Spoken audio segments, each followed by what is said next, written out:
Glória a Deus. Abra aí sua Bíblia no Evangelista João. Evangelho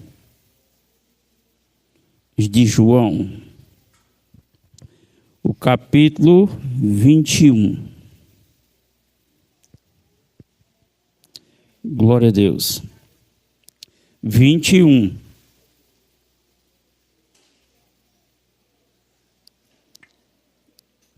Você que não é inscrito nesse canal, nos ajude a divulgar, nos abençoe, e nós nos abençoamos com orações. Inscreva-se, divulgue, compartilhe, dê seu like, dê seu joia, faça seu comentário e nos ajude, em nome de Jesus. 21 é o capítulo do Evangelista João. Antes de eu fazer a leitura, quero fazer um comentário acerca de nossa aceitação a Jesus Cristo. Todos que aceitam Jesus, ele recebe uma animação, um espírito de ânimo que faz ele estar motivado, esperançoso, acreditando que tudo que é prometido por Deus vai realizar-se na vida dele de imediato. Essa é a perspectiva que aceita Jesus. Porém, a nossa vida de aceitação a Jesus Cristo, para viver a salvação, é preciso viver um relacionamento para a gente aprender dele a viver as variáveis da vida. Porque nossa vida é variável e as coisas que estão em torno de nós é variável. Há mudanças. E quando há uma variável, há uma mudança na vida de muitos, eles não são estruturados para enfrentar aquela realidade daquele momento. E não consegue ter mais a motivação. E essa noite nós vamos partilhar com a igreja uma história muito conhecida, narrada pelo evangelista João, que nós vamos prestar atenção em dois personagens que Jesus, pelo Espírito de Deus, dá a João como destaque. Dois personagens, duas pessoas que seguiam Jesus. Para que a vida dele nos inspire a manter firme, fiel, confiante, sem desanimar. Porque todos aqueles que se afastam, quando se aproxima, ele revela a causa do afastamento. Ele bota a culpa na causa, a culpa é daquele acontecimento, aquela causa quem faz ele se desmotivar. Mas na verdade o que fez desmotivar não foi a causa, foi o não conhecimento daquele que ele aceitou, Jesus Cristo. Nós vamos fazer essa leitura aqui e nós vamos meditar nesses acontecimentos. Vamos enxergar o que há por trás, o que tem como pano de fundo nessa história. Porque nós olhamos só o que lemos e percebemos que no que lemos, essas falhas, ela é comum na vida humana. Mas para que ela não torne comum em nós vamos nos aprofundar para ter o conhecimento para isso, nós anular. Diz assim: depois disto, manifestou-se Jesus outra vez aos discípulos, junto ao mar de Tiberíades, e manifestou-se assim. Estavam juntos Simão, Pedro e Tomé, chamado Dídimo, e Natanael, que era de Canaã, da Galileia, e os filhos de Zebedeu. João está narrando uma história e esse fala de si mesmo. Os filhos de Zebedeu. Está referindo a ele e Tiago, seu irmão. João e Tiago. E outros dois dos seus discípulos. E disse Simão Pedro: vou pescar. Disseram-lhe eles: também nós vamos contigo. Foram e subiram logo para o barco, e naquela noite nada apanharam. E sendo já manhã, Jesus se apresentou na praia, mas os discípulos não conheceram que era Jesus. Disse, pois, Jesus: filhos, tende alguma coisa de comer? E responderam: não. E ele disse: lançai a rede à direita do barco, e achareis. E lançaram-na, pois já não podia tirar pela multidão dos peixes. Então, aquele discípulo a quem Jesus amava, disse a Pedro: é o Senhor. Diga assim: é o Senhor.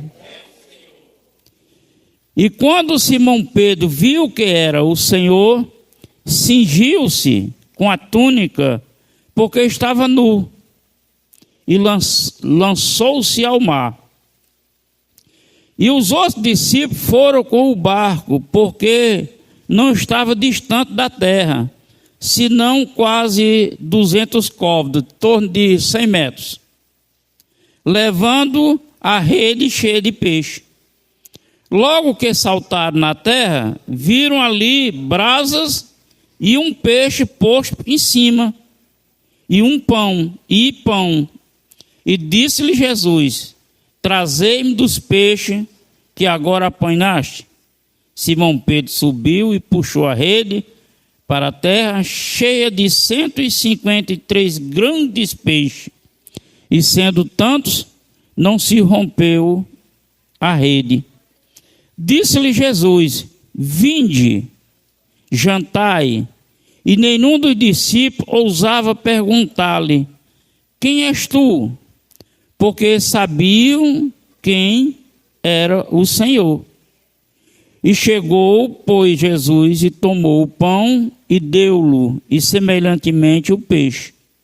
E já era a terceira vez que Jesus se manifestava aos seus discípulos depois de ter ressuscitado dos mortos. Glória a Jesus. Podeis sentar, por favor. Glória a Deus. Uma história simples, narrativa simples, mas, como eu disse, com um conteúdo profundo. A pescaria era um hábito desses discípulos antes de encontrar Jesus. Era o meio de vida deles. E quando Jesus o chamou, disse agora, principalmente a Pedro, ele disse: agora vocês vão ser pescadores de homem. E a partir dali eles não pescaram mais. Depois da morte do Senhor Jesus Cristo, eles então resolveram retomar a sua vida anterior e pescar. E aqui o texto deixa claro, quando Pedro disse: vou pescar. E eles disseram: nós vamos também contigo. Veja bem, vou pescar não está apenas divulgando que ele ia pescar, mas estava trazendo à nossa compreensão um discurso da vida de Pedro, porque agora ele ia pescar. Porque agora ele estava indo pescar. Ele estava indo pescar porque o Jesus com quem ele se encontrou no início da sua caminhada, que ele acompanhou vendo ele fazer os milagres, os prodígios, ensinando, era o Jesus que eles esperavam ser o rei. Um rei que ia governar, um rei que ia libertá-lo da escravatura daquela época, do sistema. Tem anteriormente, quando Jesus vai para Betsaida, ele para Cafarnaum, ele atravessa, eles chegam com o pensamento, diz as Escrituras, que eles iam raptar Jesus para colocar como rei. E Jesus foge, não aceita. E ali há muita frustração, muita decepção, muita tristeza.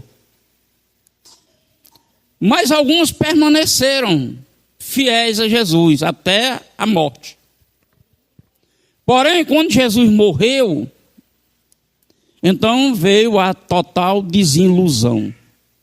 Eu iniciei falando de aceitar Jesus e aprender, conhecer e confiar para as variáveis da vida. Porque a nossa vida tem as variáveis e o sistema que está em volta a nós também tem as variáveis. As mudanças. Jesus morreu, ressuscitou. Já tinha aparecido a algumas pessoas, mas eles mesmos não tinham visto. Então, alguém contar que viu alguém que morreu é uma coisa meio estranha até. Já pensou a gente chegar e dizer assim, rapaz, você lembra de fulano? Eu encontrei ele vivo aí, foi enterrado, mas agora está andando aí na cidade. Não parece um tom esquisito? Difícil de aceitar? Principalmente quando você tem a certeza daquela morte. E não tem a fé para acreditar na ressurreição, que foi o caso deles. Que também é o caso de muitos de nós.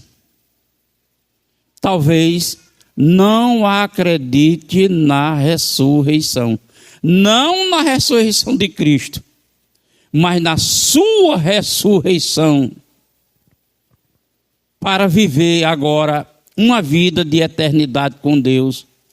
Completamente restaurado, um corpo glorificado, talvez você não acredite.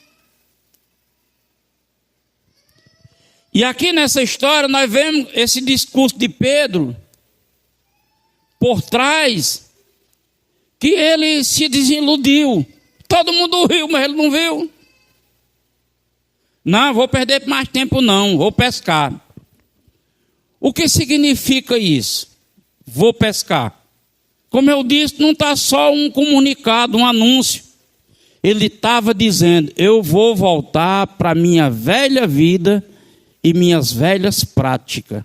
Porque é isso que acontece com muitos que aceitam Jesus e por alguma razão, por algum motivo, ele se desvia.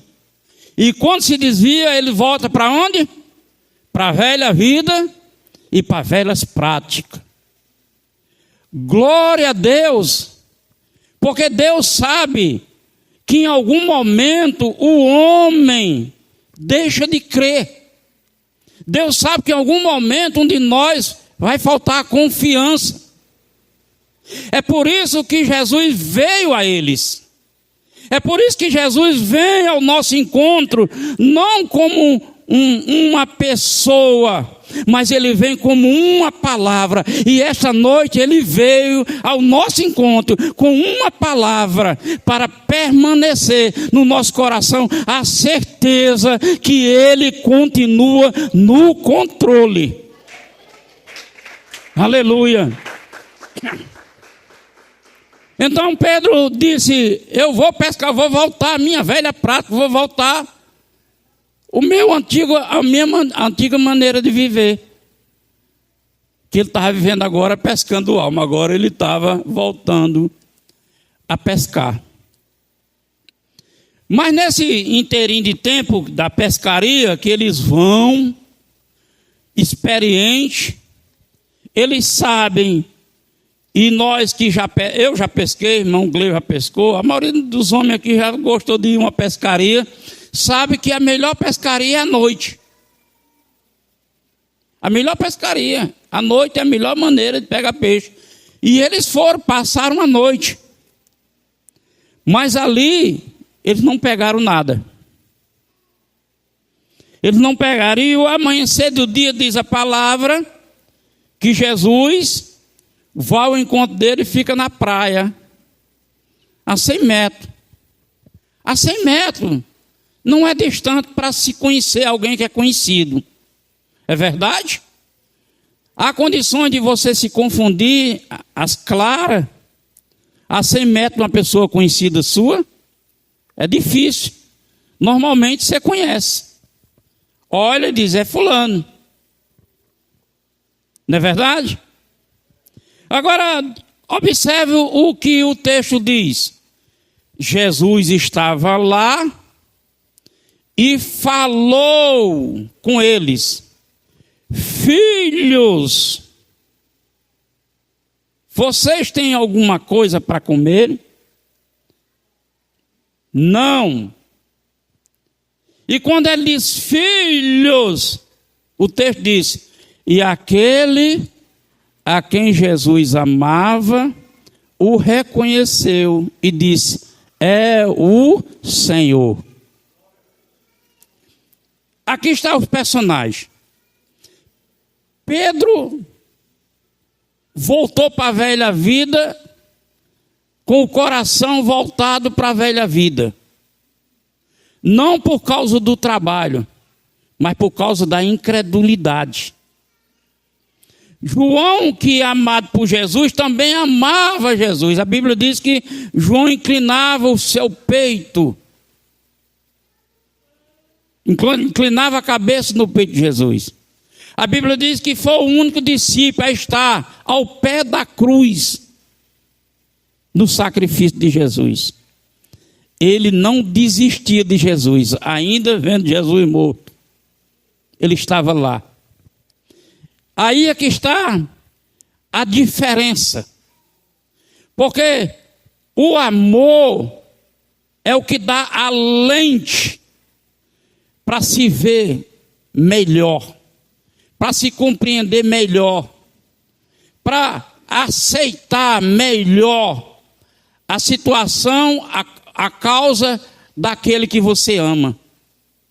João reconheceu Jesus porque ele mantinha o amor por Jesus. Pedro não reconheceu Jesus porque não tinha mais o amor por Jesus.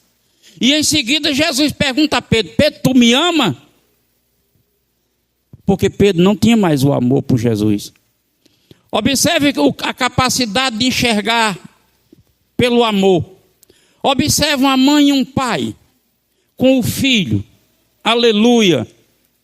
Meu filho, ele vê, ele tem percepção para ver: meu filho, você não está bem. Não, ele tenta disfarçar. Mas o pai mais a mãe já entendeu, já compreendeu. Porque é o amor. O amor que faz dar uma claridade na compreensão.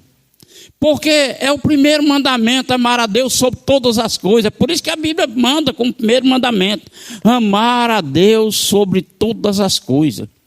sobre todas as variáveis da sua vida, sobre todos os acontecimentos, amar a Deus sobre tudo. Aleluia! Louvado seja Deus. Aí é onde está a divisa da nossa vida carnal para a nossa vida espiritual.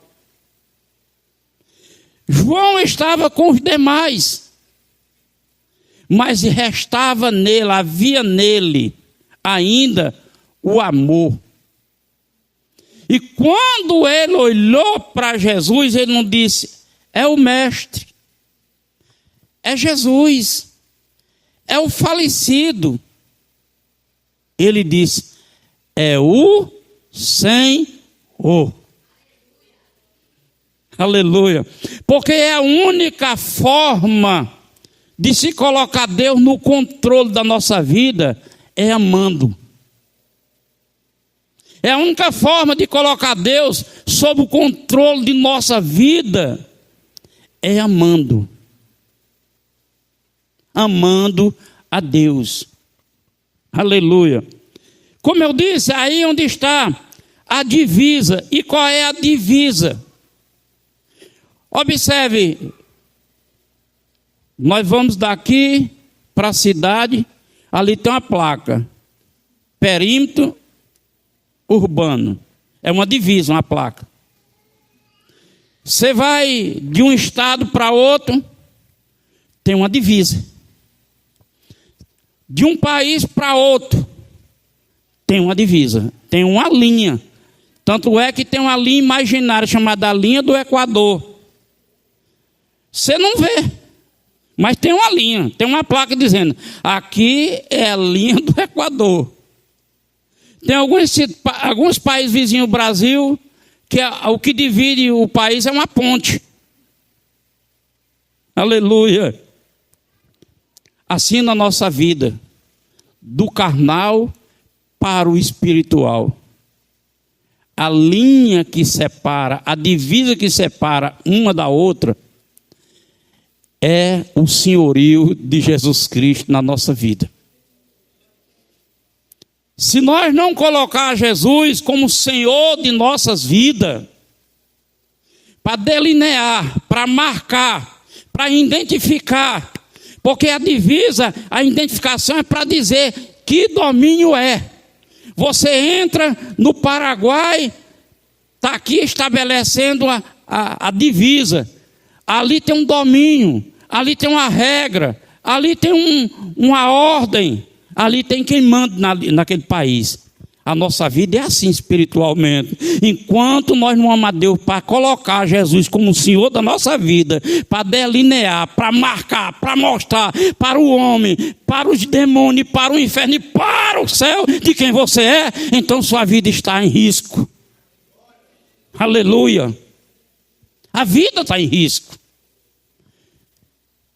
Pedro desistiu. Muitos desistem. Desistem por coisas simples. Porque não foi delineado. Então, o senhorio é Deus no controle.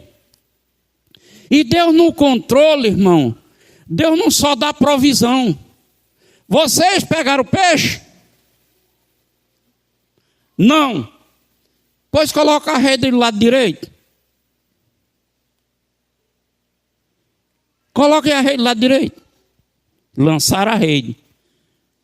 Não consegui puxar a rede com tanto peixe. Peixe selecionado, só peixe grande. Deus está no controle. Quando nós reconhecemos, é o Senhor. Bota lá. 150 peixes. Provisão. Venha. Jesus já estava com peixe na brasa e pão. Venha. Venha alimentar-se. Aleluia. Venha alimentar-se. Quando eles chegaram, não se atreveram a perguntar quem era, porque então ali já reconhecia que era o Senhor. E é assim que as pessoas fazem quando estão afastadas. Quando chega, reconhece, diz: eu quero voltar. Reconhece novamente. Aleluia. Então ele proveu um milagre. Ele proveu um milagre. Não havia peixe. Joga a rede aí, rapaz. Jogaram a rede. Puxa a rede. E a Bíblia diz assim: e não rompeu as redes. Significa o quê? Que as redes não tinham capacidade para aquele peso de peixe. Não tinha a capacidade para aquela peso de peixe. A Bíblia destaca: não rompeu essa rede com 150 peixes grandes. Isso tem um significado. Quando a gente aprende de Deus, circunstâncias, das variáveis que são circunstâncias na nossa vida, Deus evita que aconteça. Deus evita que aconteça. Muitas delas você não dão notícia. Essa mesmo, eles não perceberam. João fez a narrativa porque o Espírito Santo inspirou ele para narrar. Mas eles não perceberam. Porque naquele momento, o que eles perceberam foi a quantidade, o volume e o tamanho, e se empolgaram em alegria. Mas a alegria maior não foi pela pescaria. A alegria maior é porque estava junto ao Senhor. A sua alegria, a minha alegria permanente vai depender da presença de Cristo na nossa vida. Aleluia, aplaude Jesus.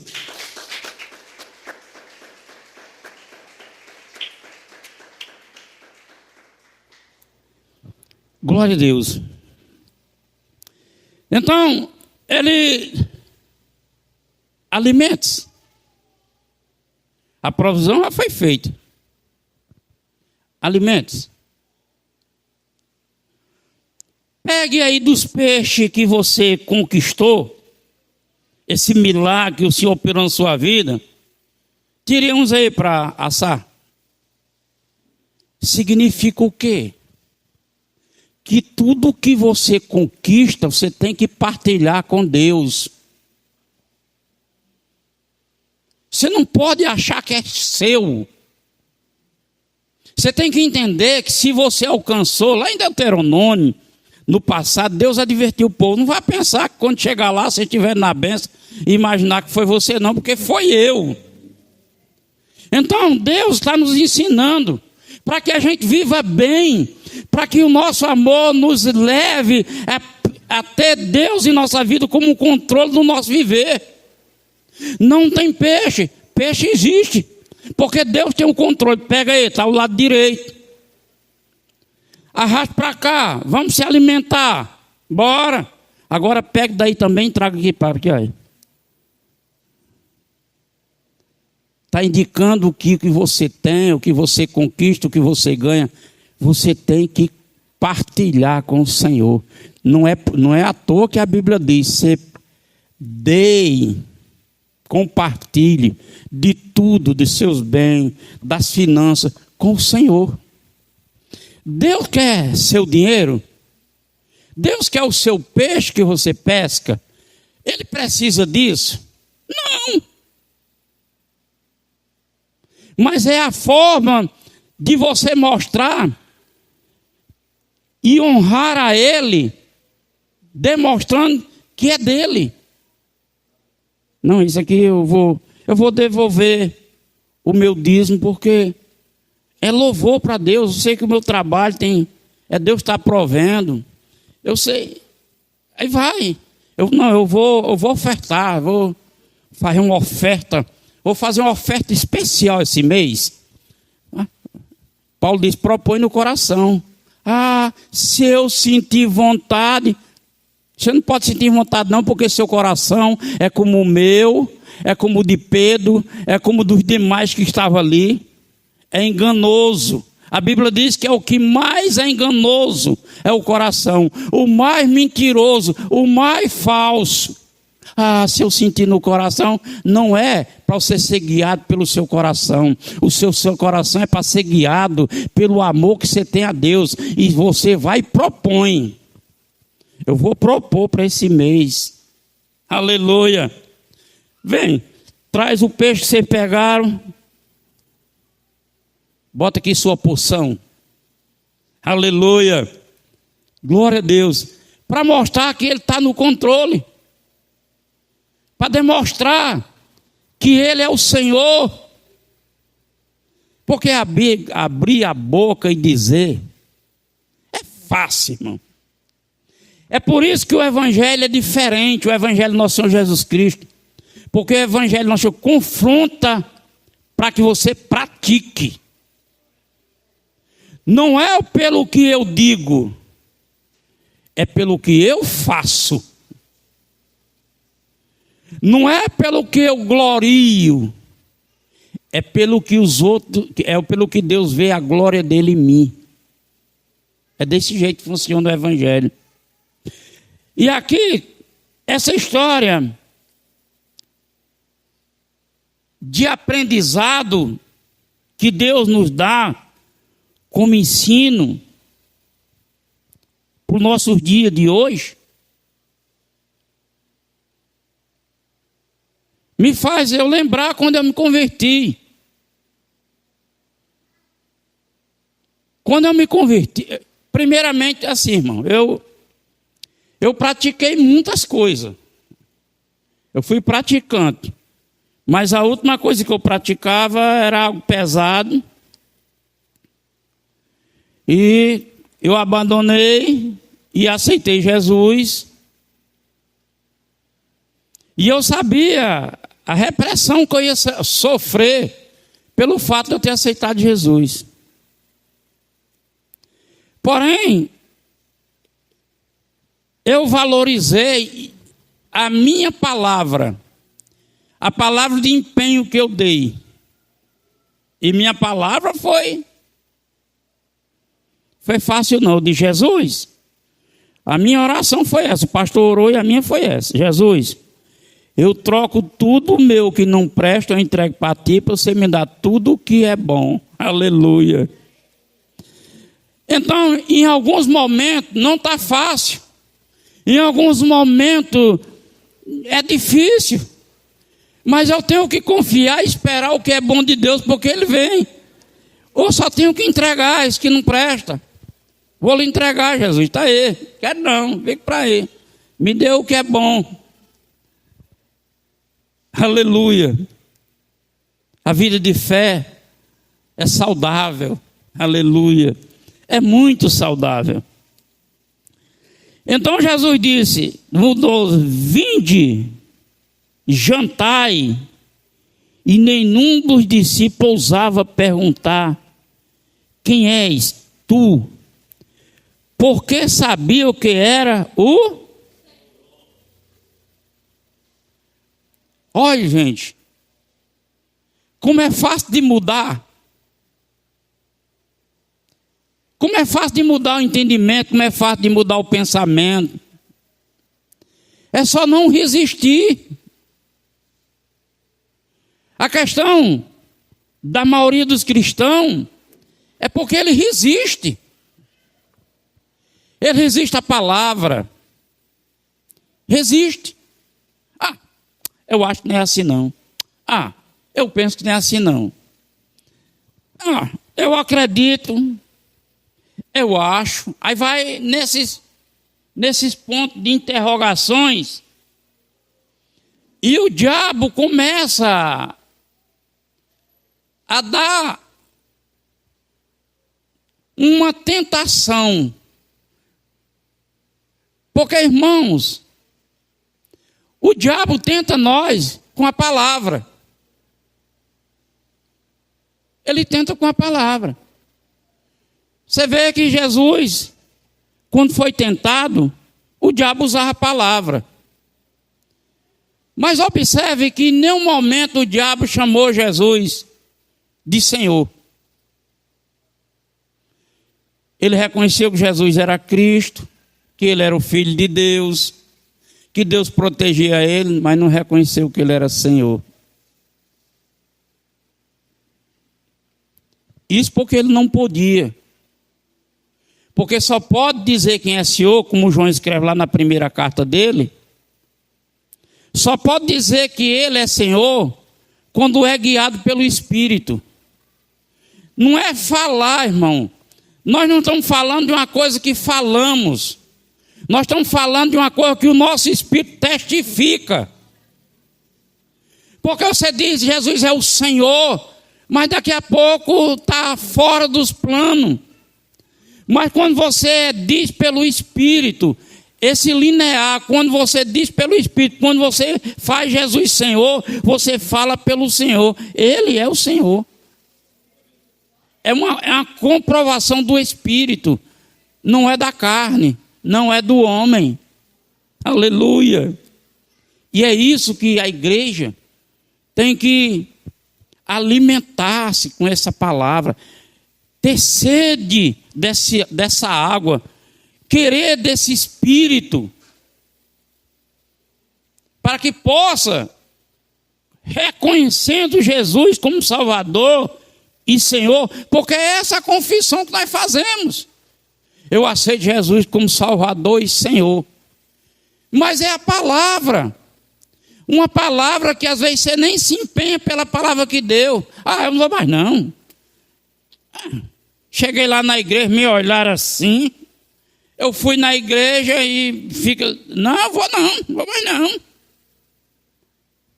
Olha, não se empenha no compromisso. Aleluia. Por causa das variáveis da vida. Quando você compreende, aprende em Deus, vai ter essa confiança. Vai ter a certeza que mesmo eu não estando vendo, mas vai haver um sinal para identificar que é Deus na nossa vida. Não havia nenhum sinal, Jesus tinha morrido, e uns já tinham visto, mas eles não tinham visto, ele estava já amanhecendo o dia pescando.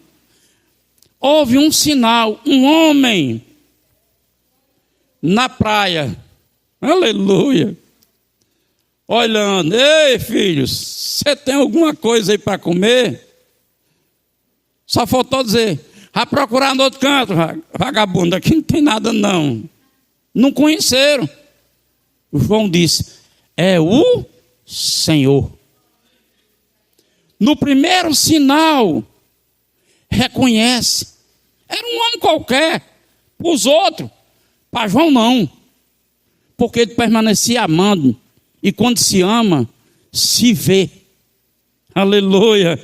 É o Senhor, glória a Deus. É o Senhor. Então Pedro, quando vendo que era o Senhor, cingiu-se, porque estava nu,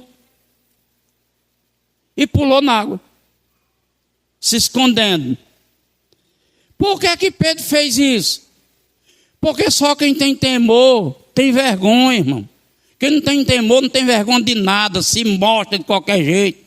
E era muito comum, era pescador, só era homem, não tinha problema nenhum. Um homem vê outro na pescaria nu. Mas com Jesus na presença, quem tem temor tem vergonha. Então, os crentes que não têm Jesus como Senhor, ele se demonstra com a falta de vergonha, sem compromisso, sem nada. Se mostra, se revela, não tem temor. Aleluia. Glória a Deus. João disse, é o Senhor.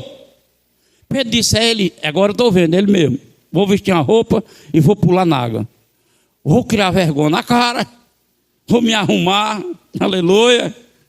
É isso. É dessa forma que acontece.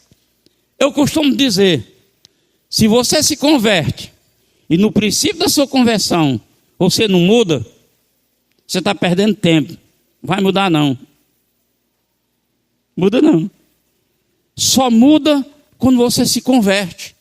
Você não se converte, não. Continua do mesmo jeito. Você é participante, você ouve, você diz que crê, você vai, você vem, mas não muda.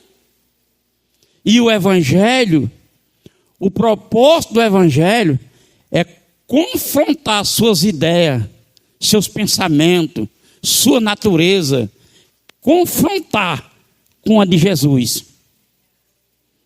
Para então assim você entender que a natureza de Jesus é o plano perfeito de Deus para colocar na sua natureza e você ser feliz. Em nome de Jesus. Amém? Aplauda aí o Senhor com alegria.